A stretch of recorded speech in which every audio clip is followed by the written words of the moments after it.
Welcome to MarcusG.tv. I'm Chef Marcus Guiliano. I'm a chef on a mission. Today I have an email to read. I have from a young aspiring chef, 23 years old, from Montana. He says to me, I've been working in the same kitchen for many years. I found my calling in life and I want to know everything there is and to know about the food industry, but the only problem is I can't decide what to do. I watch a lot of your videos and I'm on your blog as well. I just need some advice. I heard you once say to go abroad and study for a few months over there. Is that the right answer, or going to a well-known culinary institute? I do not know what to do and I need advice from a guy like you with a well-known reputation and talent. Would appreciate it much. So, great question, because I have a couple of videos on culinary schools. I have a couple of videos on my personal growth as a young chef and what I did to become more knowledgeable and become more successful and to become more well-rounded. So the first thing is school. I don't want to discourage anybody from going to a formal education. I don't want to discourage that, but sometimes it's a ripoff. For what they charge and what you get, and if you have to take student loans and the payback, you'll be paying this back for years. So you really have to understand your return on investment. So here's what I did. I live 35 minutes from one of the best culinary schools in the world, the Culinary Institute of America. It's right down the road from me. It's 35 miles from my door to their door. I didn't go there. I went to a school up the street that was 19 miles away called Sullivan County Community College. Now, do the Sullivan County Community College, a small community college, have the same facilities that the Culinary Institute does? No, it doesn't. They don't nearly have. They have a fraction of the facilities. But the things that they do have are smaller classes. You can build much more relationships, rapport with the instructors there. They'll take more time to spend with you as opposed to pumping you out through a big system. And I'm not saying don't go to the culinary. I'm saying if you have 50 grand to put into an education that you don't have to pay back on, that's debt-free, then yeah, go to the culinary. Do that. One of my good friends just recently did that, and he's been cooking for 25 years, and he decided to go get his degree just now. But you know what? That was money he had. That was money he had that he wasn't going to take out these outrageous student loans and pay this back. The reality is, we're all going to get the same jobs when you get out of culinary school, okay? If you're starting out as a young chef, if you're 19 years old and you're going to culinary school and you're starting, one student's going to this college and one student's going to this college, and you're going to get out, you're both going to get a $10 an hour job, $12 an hour job. You're not going to graduate from a culinary school and get an executive chef job for $45,000, $55,000, $85,000. It's just not going to happen. You're not going to graduate and all of a sudden get a big job with this nice pay and bonuses. In the culinary world, you have to work your way up. You start out on the bottom, and a lot of people stay on the bottom. The difference with those people that are on the bottom is they never apply themselves. They never look for the next way to learn something. So how did I do it? I worked at places that were known for what they do. At one point, I wanted to work at all the best properties in the country, or I wanted to work in a Michelin 3-star in Europe, and that's what I did. So here's what this person needs to figure out how to do, and anybody. If you went to Europe for 6 months and you staged, you worked for free at one of the world's best restaurants, one of the top Michelin 3-star, 2-star restaurants, and if you were able to work out a deal where you went to work for free and got lodging, or was able to get lodging through one of the employees that are there, you could learn more in those 6 months working at a fantastic, world's best, top place in the world than you would in culinary school for 2 years. Now, of course, culinary school is going to teach you a lot of other things, but when it goes to cooking in a kitchen, when it's time for you to punch the clock in a kitchen and grab your knives, that's when you got to kick ass, okay? Culinary school is not going to round you out to walk in and kick ass. Working in a high-volume place, working in a place that has high standards, working for chefs that are impeccable, working in a brigade like that, in a kitchen system like that, is going to teach you how to kick ass. And that's what you need to do when you get into a place. So some tips for excelling once you get into your job, into any job. Show up early. Show up 15 minutes early for work. Make sure you have sharp knives. Make sure your uniforms are pressed. Make sure you make a good impression upon your coworkers and your bosses, okay? I remember one of the first times when I worked at the Greenbrier in West Virginia, the first 2 weeks I was there, I went to the chef afterwards and I said, man, the cooler's a mess. So he goes, I know the walk-in's a mess. I said, I'm going to stay and clean it. He goes, we don't pay overtime. We can't pay overtime. I said, no, I'm just going to stay and clean. I'm going to clean the walk-in, okay? I want it to be neat when people come in the next day. So it's small stuff like that that makes you rise up in the ranks, taking leadership, being able to direct and delegate. Some of the best cooks and best chefs out there, the best line cooks I've seen, can't delegate. So they're never going to go anywhere because they can't get other people to do stuff for them. There's a lot of different things that you have to do to become a successful chef. But as far as learning, you want to work at as many good places as possible. Get some seasonal jobs. I did seasonal jobs. I went to Colorado a few different times in the winters. I took some seasonal jobs. I came back to New York. I went to ski country, worked some really nice places. So get some seasonal jobs. Go back and forth. A good friend of mine, Peter Schindler, when we were at the Greenbrier together, he kept going back to Europe, New York City, because the Greenbrier, our season was from April 1st till end of October, beginning of October. So you had all winter long to go south, to go to Europe, to do other things. And he took advantage every single year. He would go somewhere and just work for free. He would save his money up, go work for free, and get all that extra experience. So when he showed back up in the spring at the Greenbrier, he was a much more valuable employee because he knew more than he left with. He could bring more to the table. So it's what can you do for your employer is the key. People always say to me, oh, can I get a raise? Well, I could love to give you a raise, right? But what can you do for me that I can justify giving you that raise? What can you bring to the table? Because everybody wants more money. But when you go to your boss and say, hey, I got a great idea. Let's start doing this menu. Let's do this. Or if we did this, we could save 2% food costs. We could save, this dish right here is super profitable. I did the breakdown for you.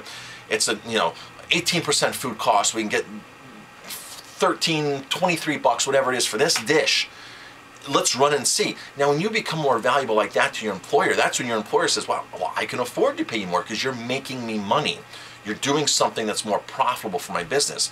Don't ever walk into a place and say, I need more money. Show them what you can do and then ask them for money so they can justify paying you more money. I took one job at a country club, my first executive chef job. They offered me $35,000 to take the job, but it was posted in the paper at $55,000. I was scratching my head. I'm like, if I'm their number one pick and the job is advertised for 55 grand, but I was only 24 years old at the time. If it's advertised for 55 grand, why are they paying me 35? I was really upset. I'm like, I'm not going to take the job. My wife kind of said, well, it's your own kitchen. Isn't that what you wanted? And of course it is. That was my own kitchen. I was in charge. So after taking the job, within 3 months after they saw what I could do, the president of the country club walked into my office and said, Marcus, we're giving you a $10,000 raise. I didn't ask for it. I went right to $45,000 within the first 3 months of being there because they saw what I could do. They saw what I could bring to the table. And that's what you have to do. That's what you have to do where you're working to your employer. Show them what you can bring to the table. Show them the goods. And the way you get the goods is by going to work at good places, being a diligent employee, being on the horizon of trying to get to the next level. What's the next level? Buy a ton of books. I love cookbooks. As you can see all the books behind me. I have books over there. I have books over there. I have books home. I have books in my basement. I got books in my office at home. I got books everywhere. Buy books. That's your legacy. That's where you can hold a book and read a book. It's an expression of another chef, and it's a fantastic thing. You can't get on a website what you can get in a book. Because in a book, that's where the chef comes alive, and the pictures and the story of the chef and the dishes and the story of the restaurant. Yeah, you can find that on a website, but it's not like holding the book and looking at the book. Believe me, since I started cooking, the whole internet. I mean, there wasn't internet when I started cooking. I mean, I remember when I first in culinary school. You could search eggplant on Prodigy or whatever it was, and you'd only get like 400 or 500 hits, right? I remember this. It was something ridiculous, 1,000 hits for eggplant or something in the infancy days of the internet. So you just couldn't go on and just Google everything like you can now and watch videos like on YouTube and everything. But having a book is key. Holding books, being able to do that. And, go to other restaurants. Get ideas. You don't have to work there. Go eat there. Go see what they're doing. Talk to other people. So culinary school, do you need culinary school? That's really the root of this question. You don't need culinary school? Is a formal education great? Of course, a formal education and degree is great. But I got to tell you one thing. I have a degree in culinary. I got to tell you, I never got a copy of my diploma. nor has any employer ever asked to see a copy of my diploma.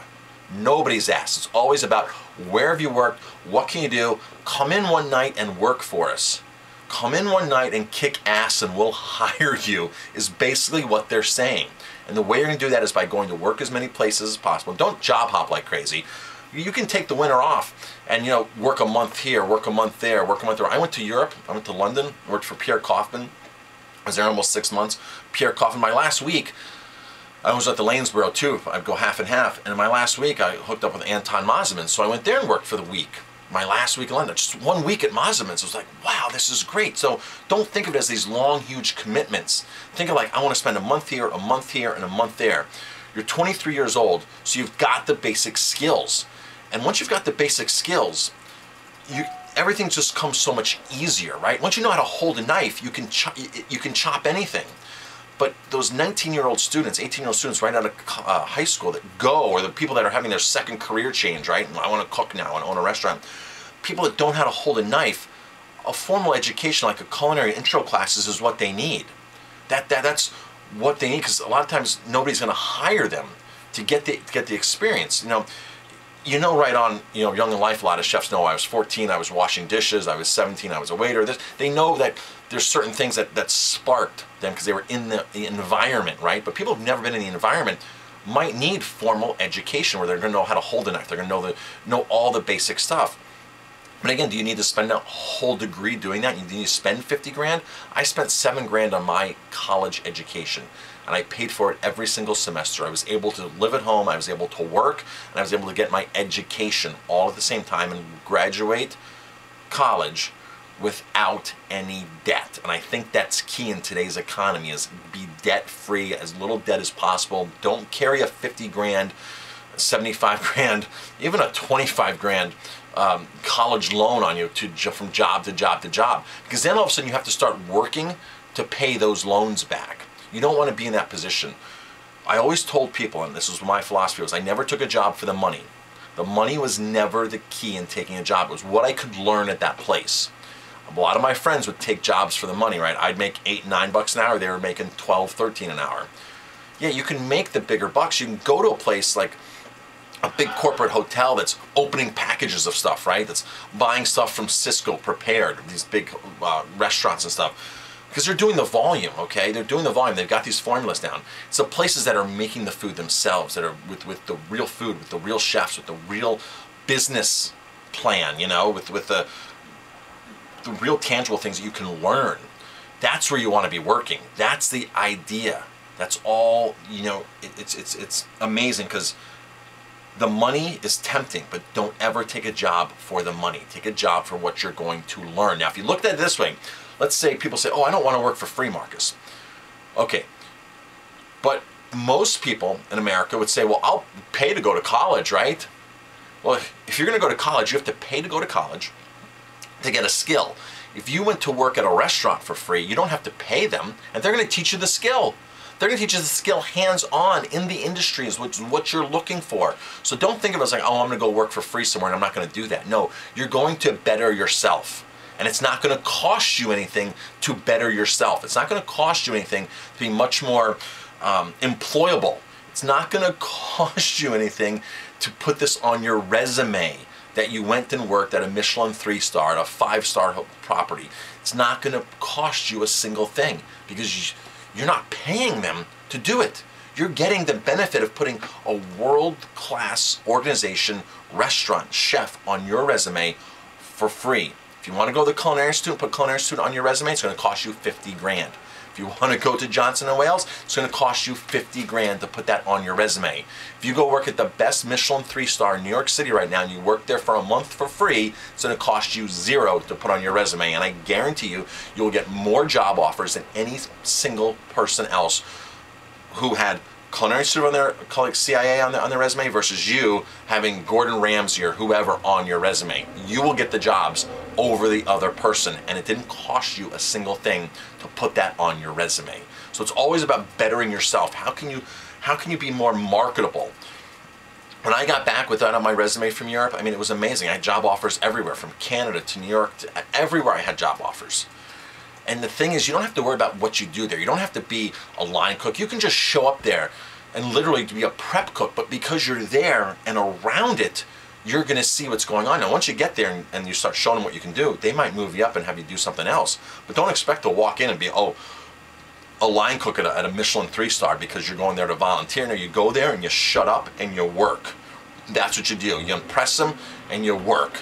I'm Chef Marcus Guiliano. Thanks for watching this video. If you like my videos, please hit like, subscribe to my channel, and if you have any questions, email me, marcus@marcusg.tv.